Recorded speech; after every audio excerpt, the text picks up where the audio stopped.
Friends, நான் உங்கள் ராதா பேசுகிறேன். காலைல போட்ட வீடியோ நான் ஊரணியை பற்றி சொல்லணும்னு நினச்சேன் பார்த்தீங்களா. அதை முழுசாக அந்த கருத்தை சொல்கிறதுக்கு ரோல் முழுசாக முடிஞ்சிருச்சு. என்னுடைய கருத்து கிடையாது, மக்களோட கருத்து தான். இதை என்னன்னு கேட்டால், எல்லா ஊர்லேயும் கிராமத்தில் நல்ல தண்ணிக்கு ஊரணி இருக்கும். ஆனால் கண்டிப்பாக பைப்புகள் அதிகமாக தண்ணி கிடைக்காது. அதனால நமக்கு பராமரிக்கப்பட்டு தான் இருக்குது. ஆனால் இருந்தாலும் நல்லா பராமரிக்கப்படலை.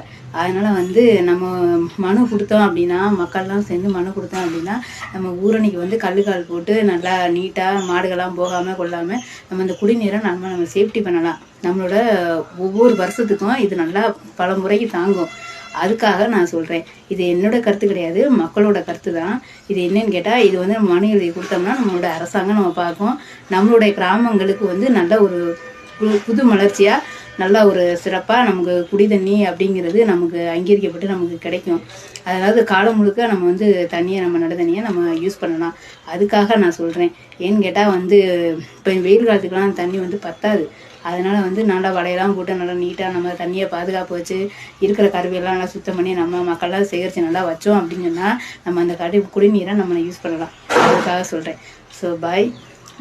லைக் கொடுங்க, சப்போர்ட் பண்ணுங்கள், ஃபாலோ பண்ணுங்கள். நான் உங்கள் ராதா மீண்டும் சந்திக்கிறேன். பாய்.